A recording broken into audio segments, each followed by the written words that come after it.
Propondremos acciones para la seguridad de los ciudadanos. Por eso, tu voto es importante. Sonia Viveros, concejal Distrito Norte. Vota todo 71. Acción Democrática Ecuatoriana. José Vázquez, alcalde. Concejales, CNE 2019. Fin de espacio promocional y publicitario.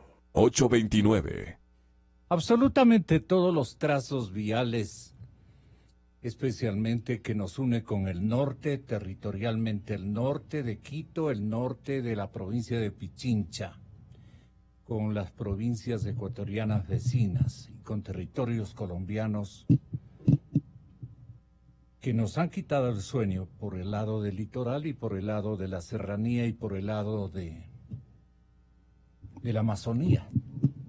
Quiero decirles, señoras y señores, que el principal reto que este momento tiene el gobierno nacional, las autoridades fundamentales de la República y naturalmente los señores candidatos que nos están escuchando este momento a ocupar la alcaldía de Quito, van a tener que pensar un poco más, analizar un poco más, profundizar el estudio del tema seguridad para la capital de los ecuatorianos y para las provincias aledañas. Ustedes no saben lo que significa este momento verificar la venida de la droga, que de Sucumbíos para acá traen en motos, en vehículos particulares, de color blanco, la mayor cantidad de droga que la industria colombiana está en este momento. Esto es delicado señalarlo de la manera como lo estoy haciendo, pero yo no le auguro sino a la ciudad de Quito convertirse en poco tiempo más en una ciudad muy complicada. Por eso me he permitido esta mañana invitar a 3 ciudadanos académicos, investigadores, expertos, no en droga, sino en el tema de la seguridad. La seguridad quiteña está en grave peligro, a poca distancia de convertirse en un territorio que no haya capacidad de dominio de parte de la ley ni de las autoridades, por el gran influjo negativo que va a tener el negocio de los narcóticos, de las drogas. Y por eso yo he pedido a Fernando Carrión, a Lolo Echeverría y al respetable académico doctor Rodrigo Tenorio que tengan la bondad de asistir a considerar este enorme desafío que tienen algunos candidatos, muchos de ellos chistosos, ¿no? La mayor parte, yo pienso que hasta irresponsables y aventureros, porque no tienen cualificado el grado de inseguridad al que vamos a arribar en cortísimo tiempo más. Los desafíos del nuevo alcalde deben ser el narcotráfico y la inseguridad. Todos los barrios reportan un clima de inseguridad impresionantemente grande. Peor los barrios dejados a la voluntad de Dios, donde la autoridad no aparece.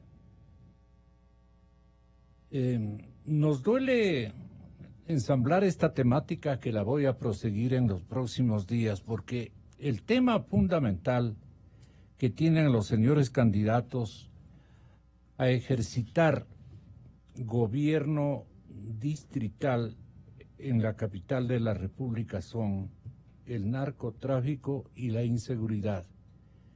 Vean ustedes a qué se están dedicando los muchachos en las barriadas populares. Ya no es obra de novelas, ya no es obra de lectura policíaca ni cosa por el estilo. casi un estilo de vida, el que está seleccionando sin querer queriendo, bajo el descuido incluso de la academia quiteña. La academia no hace nada por formar hombres que vengan a regenerar a las generaciones nuevas, a darles una salida. Esto es grave, señoras y señores, y créanme que no estoy exagerando. Hablo con el tiempo suficiente para que incluyan por lo menos en su agenda de comprometimiento los señores candidatos a alcalde de Quito este tema. La violencia, la inseguridad, el narcotráfico. Del narcotráfico conocemos muchas cosas que han venido ocurriendo y que la policía conoce, aprecia, pero se hacen los gringos o están comprometidos también elementos anexos al distrito, a las autoridades policiales, a determinados ministerios. Horrible la situación.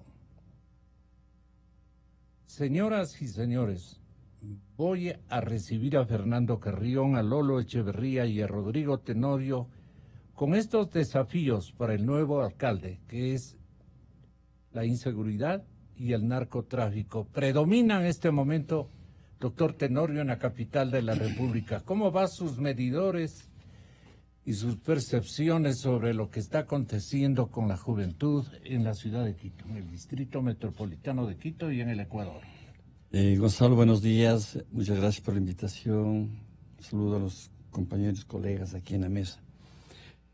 Realmente usted toca uno de los problemas, dos problemas muy sumamente graves de la sociedad, de nuestra sociedad de Quito. Están ligados la inseguridad y las drogas. Hay un nexo, me parece a mí. Pero es necesario separarlos también. La ciudad ha crecido y crece cada vez más y a veces un poco caóticamente, como todo crecimiento de toda ciudad grande. No todo crecimiento está muy organizado. Pero ese crecimiento está en relación directa con la pobreza también. Cuanto más crece una ciudad y menos estrategias de producción, de trabajo, de equidad se dan, la violencia automáticamente aflora y crece, ¿no? Siempre habrá violencia. O sea, pensar que hay un mundo sin violencia es pensar en el cementerio. Pero esas violencias que empiezan a inundar a una sociedad y que los crímenes aparecen por aquí, por acá y más allá, da cuenta de que realmente se han perdido aquellos elementos que organizan una sociedad. Una alcaldía que no toma en cuenta los barrios populares, no para hablar de ellos solamente, sino para incrementar estrategias de producción, de dar empleo, de dar educación, de que haya escuelas y escuelas y escuelas, colegios, etcétera, y mano de obra calificada. Entonces, lo que les queda es el delito como estrategia de sobrevivencia. Como estrategia de sobrevivencia. Es que si no, exactamente. Escuchen autoridades. Si no hay de qué vivir, una de las estrategias de sobrevivencia es delinquir, pues. Tengo que robar para sobrevivir. Y para robar puedo agredir, puedo matar, puedo hacer un montón de cosas. Nosotros nos escandalizamos por lo que está pasando en Guayaquil y en estos días, cómo han robado la lotería, los fondos y todo lo demás. Y nos quedamos solamente con el hecho concreto, pero no hacemos una reflexión. ¿Qué está pasando ahí detrás? Y nosotros tenemos que pensar que hay una sociedad abandonada, política y socialmente abandonada. Y en ese abandono lo único que queda es la violencia. Porque mediante la violencia la gente hace presencia, pues. Aquí estoy. Si no hay violencia, ¿cómo se presentan ellos? Claro. O sea, ¿hay escuelas suficientes? hay centros de salud, hay espacios recreativos, no hay nada. No hay emprendimientos. No hay emprendimiento alguno. No hay apoyo para el emprendimiento. Es que no solamente que no hay apoyo para el emprendimiento, no hay, a mi modo de ver, la ideología misma del emprendimiento social. Los gobiernos locales están acostumbrados a las megas obras, ¿no? O sea, como el gobierno anterior, ¿no? Los grandes edificios, las grandes construcciones, y con eso damos trabajo. No, con eso no damos trabajo. Tiene que haber otro tipo de estrategias destinadas a la población pobre.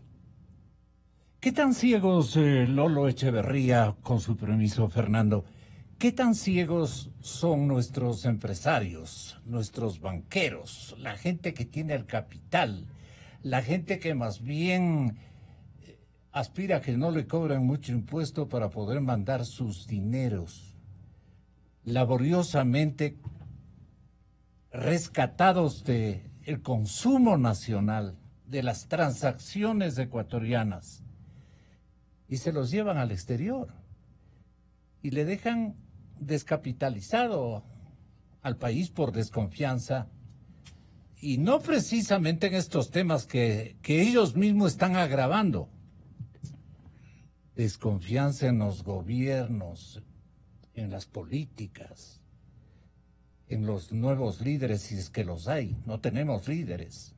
Líderes políticos no tenemos. Debemos llegar a esa convicción.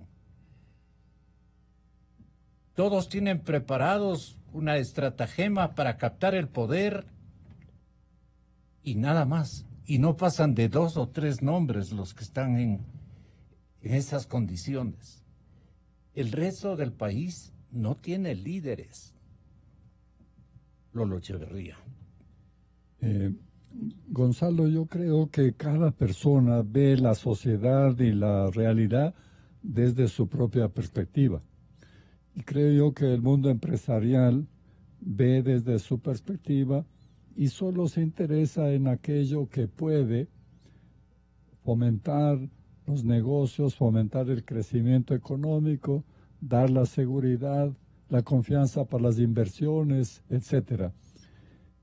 Y cuando no hay esto, se justifica el sacar el dinero, el buscar inversiones en otros lados.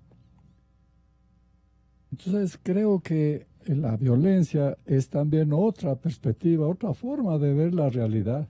Y es la forma, como decía Rodrigo, de decir: aquí estoy, nosotros también existimos. Pero digamos que la situación en la que vivimos ya es seria, preocupante, porque no se ve salidas, porque no se ve a nadie que esté enfocando. Nosotros estamos como caballos de carroza. No queremos ver ciertas realidades periféricas. Correctísimo. Solamente estamos viendo entonces, como digo, nuestros intereses cada uno.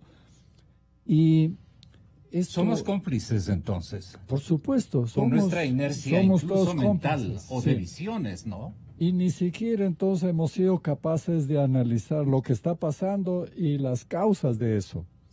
Yo creo que lo que nos ocurre ahorita es consecuencia de una serie de cosas: la erosión de los valores, la erosión de la práctica política que ya no genera líderes.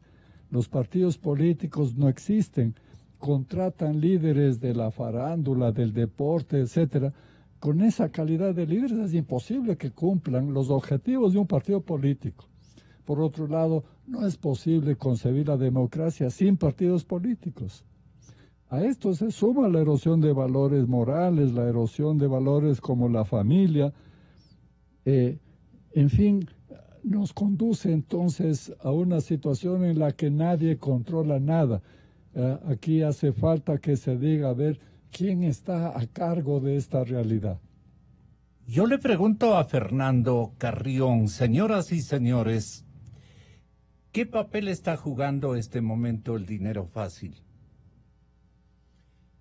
Muchísimas gracias, Gonzalo, por la invitación. Un saludo cordial a los amigos aquí del panel y obviamente de la audiencia. La impresión que yo tengo es que de las ofertas que se oye de los 18 candidatos, va a ser muy difícil que se puedan encontrar soluciones al tema de la violencia en Quito. ¿Son ignoritos todos los candidatos? No sé si tanto, pero aquí quisiera introducir justamente la pregunta, en el sentido de que hoy día hay política detrás de la violencia. No solo que hay políticas de violencia o políticas de seguridad, sino que la violencia también tiene política. Y aquí una de las cosas claras que ya se ve es cómo en América Latina han ido cambiando la lógica de funcionamiento de estas bandas criminales, de estos carteles, el nombre que se les quiera poner, porque antiguamente lo que hacían era más bien boicotear los procesos electorales. Hoy día se están asumiendo la democracia como parte de sus procesos. ¿Y cómo las son? Las campañas son lavatorios, inclusive. Hay dos cosas ahí, Gonzalo. La una es, obviamente, el financiamiento de las campañas electorales, que les permite tener sus representantes en puestos importantes. Y aquí los municipios son claves porque los municipios son expresiones del poder en los territorios. Y entonces, ¿cuáles son los lugares más interesantes? Los lugares donde se cultiva, el Ecuador por suerte no cultiva. Los lugares donde se produce, el Ecuador sí produce. Los lugares por donde se importa y se exporta, el Ecuador importa y exporta. Los lugares por donde transita, el Ecuador transita, y los lugares donde se consume. Hoy día el Ecuador consume más o menos, según datos oficiales, el 18% de los narcóticos que entran al Ecuador, que son alrededor de 500 toneladas. Eso significa casi 100 toneladas que se estaría consumiendo dentro del país. Y entonces, ¿a qué voy con esto? Pongamos de nuevo en vigencia las cantidades y las cuantificaciones que 18% se consume en el Ecuador, de 500 toneladas, que es la cantidad de droga que estaría pasando por acá. Son 100. Colombia produce más o menos 2.000 toneladas, un poco menos. Perú menos de 500 y Bolivia alrededor de 300. ¿Estás hablando del consumo o de la producción? De tránsito, de producción en los tres países donde se produce. Y el tránsito que pasa por el Ecuador, que sería superior a lo que produce Bolivia y a lo que produce Perú. O sea, de eso este momento. Porque está absorbiendo toda la producción de Nariño, que llega a 207 pero no solo hectáreas. Pero no solo Nariño. 207.000 hectáreas. Pero no solo 207.000 hectáreas sembradas de droga en Nariño, solamente en el departamento al norte del territorio ecuatoriano, por el lado esmeraldeño, por el lado carchense y por el lado de Sucumbíos. Entonces, ¿qué es lo que ocurre? Estas bandas criminales, estos carteles, estas mafias hoy día tienen una política explícita. En unos casos de financiamiento, pero en otros casos, porque ven que eso no es suficiente, empiezan a elegir a sus propios militantes, por decirlo de alguna manera. Y entonces de aquí viene un caso muy interesante, que es el caso de Colombia. Acaba de salir una investigación hecha por una fundación que se llama Paz y Reconciliación. Paz y Reconciliación. Ellos, la fundación, donde está Ávila. Él es el que dio el último informe en la noche de esta víspera, que yo le ordené a Milton que tenga la bondad de grabar esa partecita, a ver si nos hace oír el audio. Y entonces, en ese caso colombiano, el 14% de los municipios ya están en manos de estos grupos. ¿Qué significa esto? Significa que en Colombia hay 1.160, pongamos no el 14, sino el 10%, para ser más fácil. Eso significa casi 200 municipios. El Ecuador tiene 221 municipios. 221 municipios tiene el Ecuador. Pongamos que en el caso del Ecuador no son 14%, que es el 5%. ¿Qué significan 10, 12, 15 municipios que estarían ya tomados? Cuando uno ve eso en Brasil, cuando uno ve eso en Colombia, cuando uno ve eso en México, cuando uno ve eso en Perú, el Ecuador no puede ser la excepción. Yo no oigo absolutamente nada a los candidatos hablando de esta situación. Por eso traigo a colación esta mañana. Entonces, a mí me llama poderosamente la atención. Sí. Ahora, son marcianos los candidatos. Una cosa es el tema político, que es lo que estoy planteando. Sí. Lo que señalaba Lolo ante la pregunta tuya, el tema de la economía. Aquí me parece que hay dos dimensiones que son muy importantes. Uno de los grandes problemas que tiene el empresariado ecuatoriano es que los costos de la producción en el Ecuador se han elevado entre 10 y 18% por las políticas de seguridad que los empresarios tienen. Es decir, contratos de guardianía privada, de tecnología, en fin. Se incrementa del 10 al 15%. Y esto es una encuesta hecha por una encuestadora seria aquí en el país. Yo no le veo a la Cámara de Comercio discutiendo este tema para tratar de reducir esto. Y le veo discutiendo, por ejemplo, respecto de la inflación, que es mucho más baja que esto. Discutiendo, por ejemplo, de las tasas de créditos, que son mucho más bajas que esto. Discutiendo la reducción del tamaño del Estado, cuando lo que habría que discutir son los marcos institucionales de gestión de esta situación. Entonces, aquí yo veo una cosa, y es que los empresarios ecuatorianos no están discutiendo el tema de la seguridad, ni siquiera de su propia producción que le está conduciendo a este incremento de los precios, que a la larga le golpea básicamente al consumidor, a nosotros. Eso por un lado. Y la segunda cosa en términos económicos que es muy importante es que el Banco Interamericano de Desarrollo hizo un estudio en América Latina para ver cuánto costaba, cuál es el costo de la violencia. Y llegaron en el año 2002, en un libro que se llama Asalto al Desarrollo, llegaron a la conclusión que en América Latina el gasto que significa la seguridad es del 14% del Producto Interno Bruto de América Latina. El 14%. Digamos exactamente lo mismo que planteaba hace un rato con respecto del número de municipios. Que sea el 7, el 8% en el caso del Ecuador. ¿Por qué no discutimos económicamente eso? ¿Qué candidato a la alcaldía de Quito está planteando eso? Yo lo que recuerdo en términos económicos fue que, por ejemplo, en la alcaldía de Paco Moncayo se estableció la tasa de seguridad. Es decir, una política económica, tributaria, que hoy día le entrega al municipio de Quito, manejado por el señor Rodas, 23 millones de dólares. ¿Qué se está haciendo con eso? Eso manejó el coronel Zapata, que ahora es candidato a prefecto. Y el que propuso la tasa fue el actual candidato a la alcaldía de Quito, Paco Moncayo, en su momento alcalde de la ciudad. ¿Qué discutimos sobre eso? Todo esto debe tejer la ciudadanía para saber a dónde orientar su apoyo electoral, ¿no? Casi vienen a ser autores sin querer queriendo de la situación que estamos viviendo.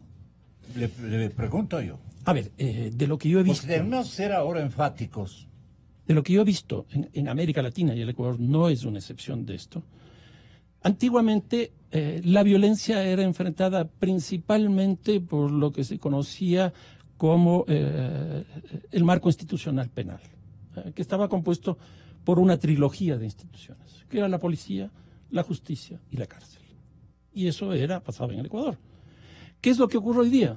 Hoy día están estas tres, más varios ministerios, más los municipios, más la cooperación internacional, más fundaciones, más corporaciones, más empresas, por ejemplo, la empresa de guardianía privada, etcétera, etcétera. Es decir, el marco institucional hoy día ha crecido de una manera impresionante. Y los recursos que están invirtiendo hoy día son gigantescos. Nada que ver con lo que nosotros teníamos en el cambio de siglo. Nada que ver. Hoy día tenemos mucho más instituciones en el tema combatiendo y tenemos muchísimo más recursos también combatiendo. ¿Qué es lo que nos quiere decir eso? Que las políticas no son las más correctas. Y entonces, ¿qué es lo que oigo a los candidatos? Seguir hablando de lo mismo. Ya siempre se dice esta cosa. Si quieres cambiar algo, deja de hacer lo mismo que has hecho siempre. Y yo no encuentro eso. ¿Qué están planteando frente al narcotráfico? ¿La tabla? ¿Qué resuelven con la tabla? Nada. ¿Qué están planteando frente al tema de la economía de la violencia? Nada. Ni siquiera se ha visto ese como un tema importante. ¿Qué se ha visto frente a la política? Pues, algo el Consejo Nacional Electoral respecto del control del financiamiento de las campañas. Pero respecto de los candidatos, nosotros mismos hemos tenido candidatos vinculados a estos sectores. Pablo Escobar en Colombia fue parlamentario. Y nosotros no estamos filtrando suficientemente a los candidatos. Nosotros hemos tenido alcaldes que han muerto bajo estas circunstancias en algunos de los territorios ecuatorianos.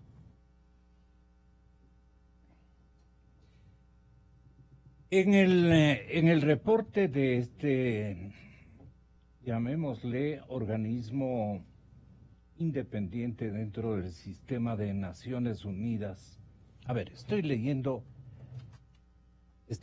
al revés. Colombia, a través de una interpretación de este fenómeno de reciente formulación de parte de su jefe de Estado, de su presidente, analiza don Iván Duque, genial presidente para Colombia y esta coyuntura. Me da la impresión a mí, genial presidente. Lo que no podemos decir de otros lares. El presidente de Colombia, Iván Duque, alertaba respecto a la expansión, de la producción de cultivos ilícitos de la Colombia que él vino a visualizarla. Una Colombia que seguramente él no lo conocía ni en época de campaña.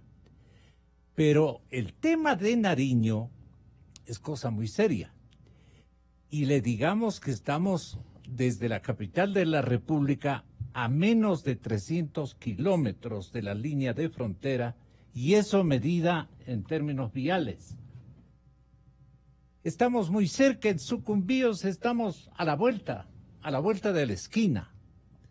Entonces el impacto que formula él respecto de Nariño, tanto Iván Duque como el exministro de la Defensa Juan Carlos Pinzón, ayer que les escuché, aludirán ellos los siguientes temas.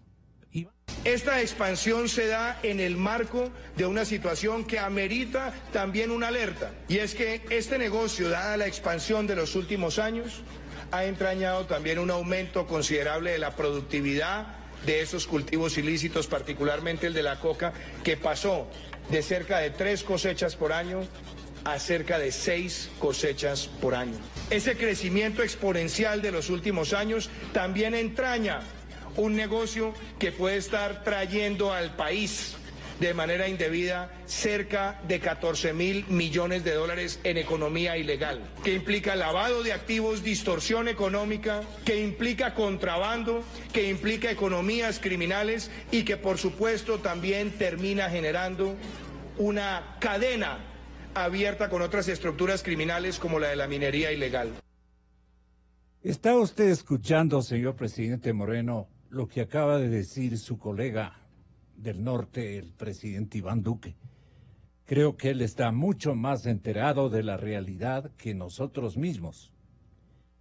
O usted puede tener una agenda que no la quiere publicitar, precisamente porque es contraproducente debido a la inercia de nuestras instituciones de seguridad. Pero bien, Juan Carlos Pinzón, joven exministro de la Defensa Nacional, agregaba lo siguiente, porque estamos hablando del vecino de al lado, pero de aladísimo.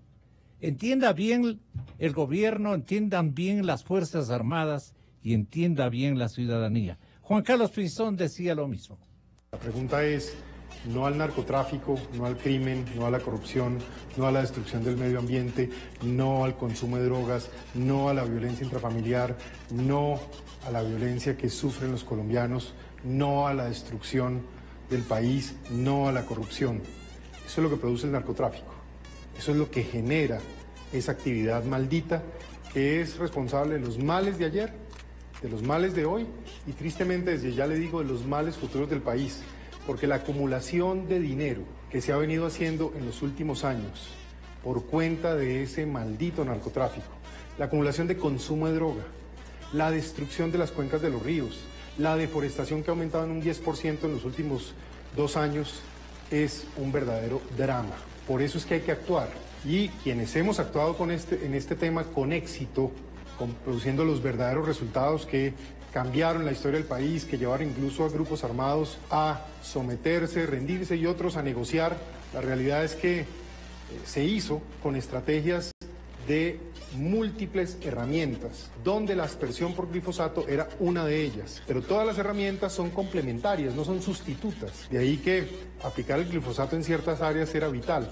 Ahora, Carlos, términos ahora de manera manual, la erradicación manual exclusivamente, le doy este dato. Hay hoy, desde el 2010 a hoy, 697 militares y policías que perdieron sus piernas o parte de su cuerpo por estar en esa trampa de las minas y no tener acceso a una erradicación por aspersión. De esos fallecieron 130. Estos no son cuentos, estos no son expectativas de daño. Estas son vidas humanas que se entregaron por salvar al país de esa maldición del terrorismo, la criminalidad y el narcotráfico. Una partecita muy corta de las intervenciones que oímos entre muchos ecuatorianos que tenemos la buena costumbre, yo diría la buena costumbre de estar bien informados. Y los vecinos tienen las cosas en su lugar. 207.000 hectáreas sembradas solamente en el departamento de Nariño, una territorialidad compactada con droga, con siembra de droga. Entonces las industrias están irradiadas, las de procesamiento, desde Sucumbíos, lo del frente de Sucumbíos, lo de frente de Esmeraldas, lo de frente de la provincia del Carchi. Incluso pequeñas poblaciones que pertenecen a territorialidades imbabureñas, Almarreal, por ejemplo, están siendo afectadas por esta gran industria. Y averiguan el narcolavado que debe estar produciéndose. Hay mucha gente que debe estar feliz. Y por eso es que está saliendo mucho dinero en billetes menores. Hay una serie de fenómenos que están ocurriendo y hay ignoros en los segmentos oficiales de nuestro país, en las instituciones fundamentales de nuestro país, que no están al tanto de esto. Eso es lo que me duele como ecuatoriano. Estamos en una suerte de una aventura. Quiero que tengan la bondad de intervenir con todo lo más, porque tengo problemas de tiempo, con todo lo que más quieran decir en términos de soluciones y de llamar la atención de nuestras autoridades. Si Colombia está actuando de esta manera y tiene un ejercicio de verificación de lo que está pasando territorio adentro, ¿cómo no vamos a tener nosotros, que somos los que estamos transportando hacia el exterior esta cantidad inconmensurable de droga procesada ya y que llega a los diferentes puertos que hemos improvisado a lo largo de nuestras playas, de nuestro territorio costanero? Por ahí es el tema. Tengan la bondad. Doctor Tenorio. Gonzalo y compañeros, es que el Ecuador no tiene política de drogas. No hay una política de drogas. Cuando comenzó su gobierno, el presidente Moreno destruyó lo que era la Secretaría de Drogas, lo que a su vez era el CONCEF, y se quedó sin política de drogas. Puso la parte de tratamiento, entre comillas, en el Ministerio de Salud y en el Ministerio de Bienestar Social, ¿cómo se llama? Y en el de Educación, el tema de la información. O sea, así no se tiene política de drogas, pues. O sea, eso es haber destruido, haber sacado de raíz todo intento de tener una política de drogas. En el Ecuador no hay política de drogas. Y cuando no hay una política de algo sobre un tema tan crucial como este, no acontece sino lo que está aconteciendo. Es decir, el Ecuador se ha convertido, lo que era antiguamente decían solamente el tránsito y todo lo demás, ahora es un lugar en donde una parte de estos cientos de miles de toneladas de las que has hablado vos, se quedan aquí, pues, y se quedan para el consumo, y se quedan para el tráfico interno. Y esto es realmente calamitoso para el país. El hecho de que el presidente Moreno haya destruido una política de drogas da cuenta de que él no valoró en su verdadera dimensión esta problemática que el presidente de Colombia sí nos está diciendo con absoluta claridad y nos está poniendo a nosotros... Él está apenas meses en la presidencia de Colombia, pero tiene un hilvanaje, una investigación en su memoria incluso, que le hace y le permite vaticinar hasta lo que va a ocurrir al siguiente día. Tiene una ilustración del conflicto el presidente don Iván, gran presidente, vuelvo y repito, para Colombia de estos días, y nosotros en cambio estamos patinando en el mismo territorio de desconocimiento, haciéndonos los que no hemos sabido de este enjambre de insucesos que se han venido gestando. Lolo Echeverría. Gonzalo, creo que para ir ya a las soluciones tenemos que hacernos cargo de la realidad. Estamos nosotros al margen de la realidad. Al comienzo tú decías, nuestros candidatos parecen marcianos, vienen de otro mundo. Claro, tienen que hablarnos de los problemas reales. No saben. Del desempleo, de la violencia, de la inseguridad, las drogas, la falta de competitividad, el lavado. Todos estos son los problemas reales que tenemos, porque ¿qué diferencia con los colombianos que están hablando de cifras, de extensiones concretas, mientras nosotros estamos presentando un mundo idealizado? Nuestras autoridades tienen miedo tal vez de crear desconfianza, inseguridad, no sé, y pretenden presentarnos un mundo idealizado. Hasta el endeudamiento nos presenta como un logro glorioso. Así que tenemos que hacernos cargo de la realidad, porque si no, nosotros no vamos a poder corregir. Del barrio en los sectores, por ejemplo, quiteños, más pauperizados por la miseria, la pobreza, en fin, y los fenómenos que comienzan ya a hacer acontecimientos diarios en la juventud, en la niñez, en la pubertad de muchos ecuatorianos que viven en nuestras ciudades, no solamente en Quito, en nuestras ciudades y poblaciones. Viene a ser, Lolo, un nivel muy desconocido para el Palacio Nacional, para los ministerios correspondientes, para la policía, las Fuerzas Armadas. Conocen las Fuerzas Armadas, pero se silencian, tienen temor. ¿A qué tienen temor? Le pregunto a Fernando Carrión. A ver, quisiera decir un par de cosas alrededor de tu pregunta con respecto a lo del presidente de Colombia. Esto del incremento de la productividad es algo que se conocía no ahora, sino desde hace algún tiempo. Y esto se produce principalmente como consecuencia del impacto del Plan Colombia. El Plan Colombia se firma en el año 1999 y en el gobierno de Uribe, que es de la misma línea del presidente Duque, desde el año 2002, que empieza justamente toda la política de búsqueda de erradicación de los cultivos. A partir de esa política de erradicación de cultivos, lo que ocurrió es que las bandas criminales, como les llaman en Colombia, vieron perder sus territorios, pero frente a eso lo que hicieron es incrementar la productividad. Le metieron mucho más tecnología, le metieron una lógica de procesos, le metieron una lógica empresarial en el proceso productivo, que ha llevado, no estos datos que él plantea de prácticamente se duplicó los ciclos productivos, es una cosa que se venía viendo desde un tiempo atrás. Ahora, ¿qué es lo que ocurre en el caso ecuatoriano con respecto a esto que dice el presidente y la información que él tiene? Es que el Ecuador no tiene inteligencia.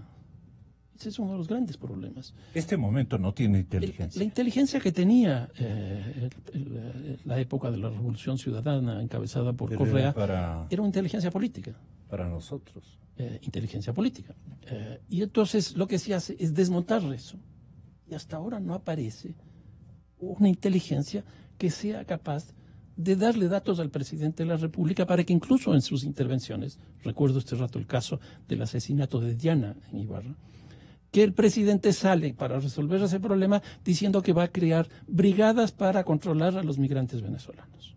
Yo me puse a ver información del caso de femicidios en el Ecuador. Desde el 2014 que empieza justamente, que se tipifica el femicidio como un delito, hasta el momento actual, más o menos son 3 mujeres que mueren por esa causa.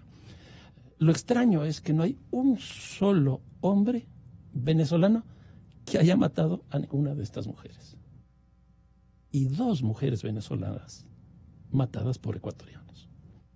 ¿Cómo es posible que el presidente nos salga a decir a nosotros que va a hacer unas brigadas para el control de esto? Eso significa que no hay inteligencia atrás, porque le están dando mala información.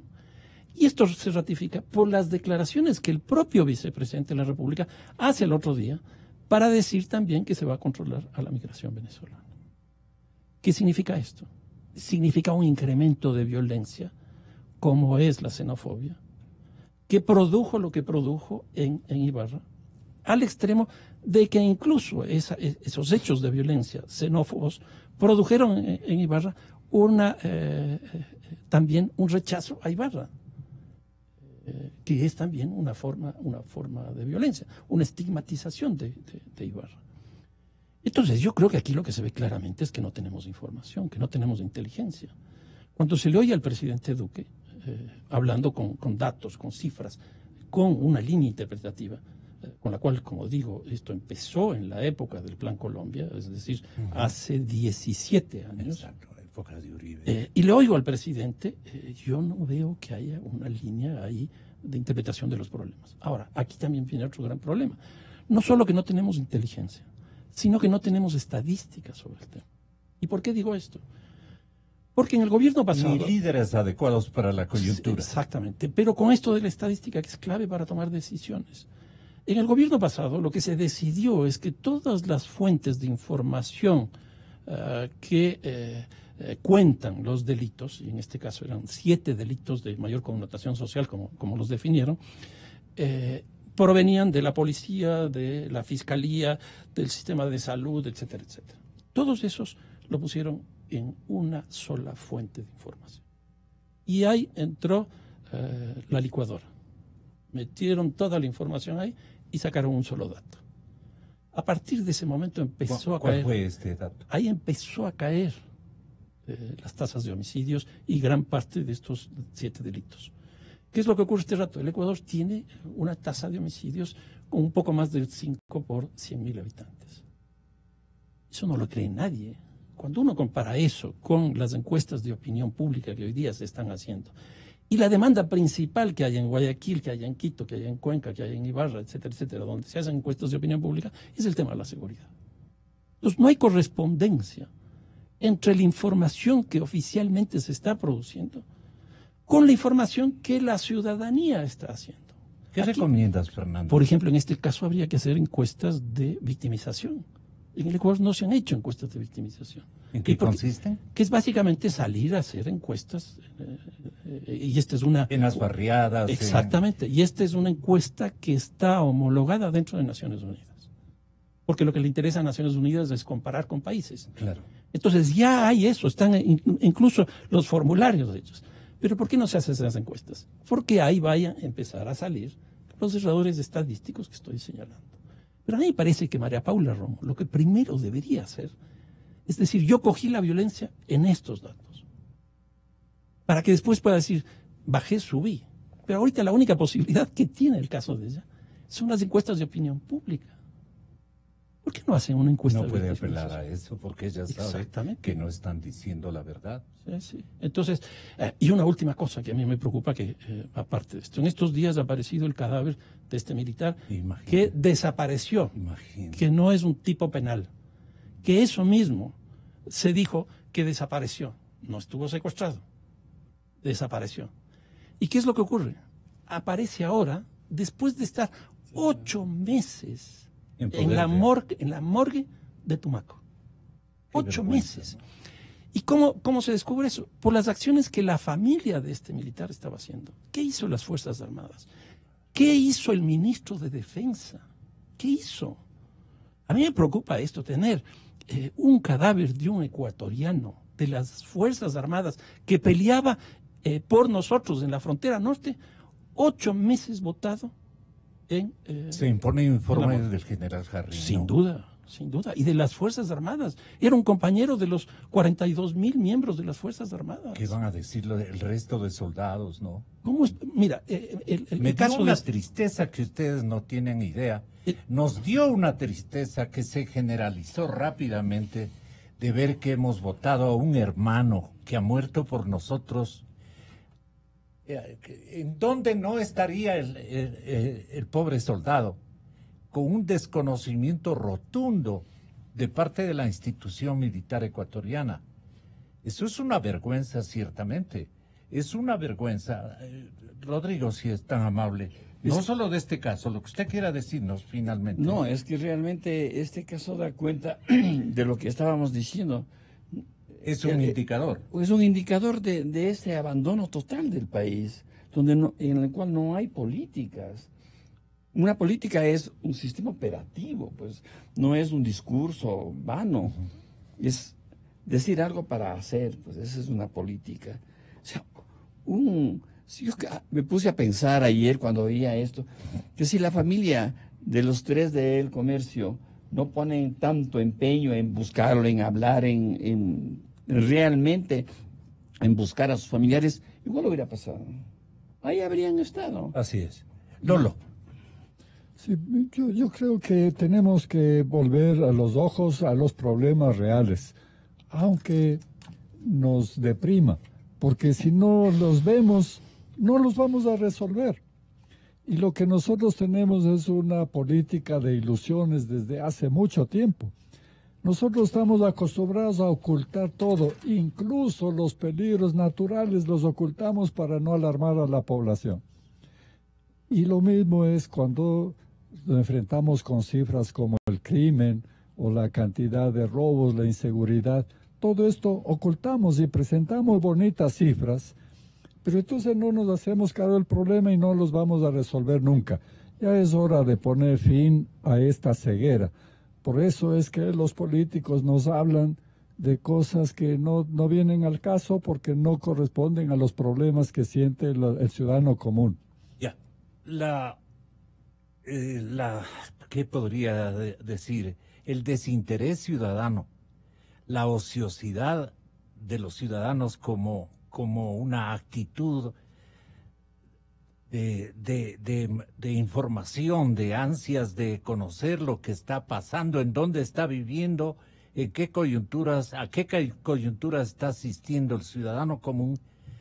¿De culpa de quién es que le tengamos amortiguada la imaginación y esa especie de inventario que los ciudadanos a veces a fuerza de presión logran agolpar y protestan y reniegan, digamos, de una actitud tan pasiva de las autoridades, Fernando?